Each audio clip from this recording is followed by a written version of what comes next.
At the risk of asking you to re-answer something, looking back in, recent history, like let's say the past 90 days, year, what is one piece of advice that you would give former Isaiah, past Isaiah? Okay. I think my answer would be like the realization that got me to give the answers I just gave about like being okay with things. And that would be, you can do multiple things. I'll tell young guys this, right? It's like, you can do as many multiple projects, as many side hustles as you want. You just need to find a way to make your time efficient, right? You just need to find a way to, the more things you add, obviously you only have a finite amount of time. So the fraction is going to get smaller of how much you can commit to it. That doesn't mean it's impossible. That just means you need to optimize.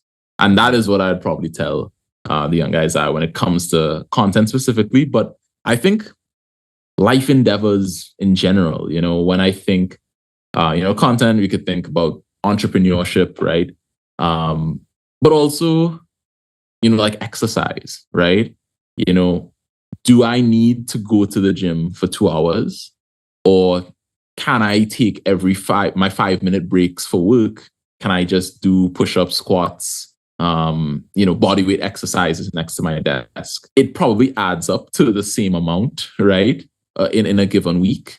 But it is in a way where I am not using that big chunk in the day. Yeah, so like it's about just rethinking how you use time. It's rethinking what you need to do to accomplish something, right? And breaking down that. I'm pretty sure you're familiar with this analogy, and there's a video I think that demonstrates this really well, of the guy that puts the rocks into the cylinder and then puts the pebbles in, and then the sand and then the water.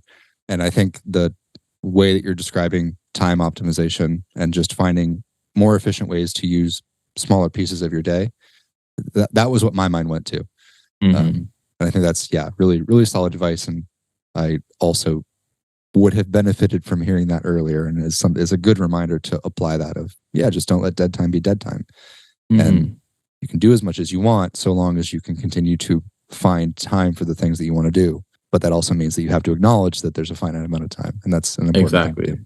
Yeah. My dad really inspired me to get where I am now, because like for a long time, I got into this kind of binary headspace, right? Where it's like, either I'm doing this or I'm doing that. It's either I'm working at my job or I'm doing what we're doing. Or like, either I'm working on my job and doing what we're doing, or I'm working on my job and doing Isaiah Improves, right? Like I got very binary like that. And he was like, this is not what he said, but he was like, bruh, you dumb. But basically he was saying like, there's a lot of areas in my life where I've done multiple things and just never even clocked that I did multiple things. I just met the requirements, right? Like I did university while working a job on residence, while also being a student mentor for my like department, while like, having a girlfriend, doing all these other things, right? Mm-hmm.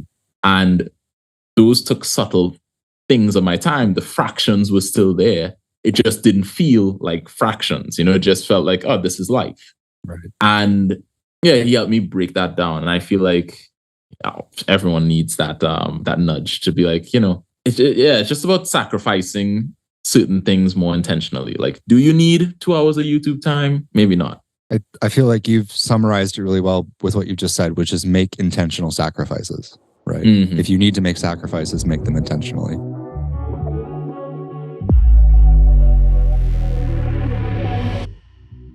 Hey friends, if you liked that clip of the Create Connected podcast, you might like listening to the entire episode using the link on screen.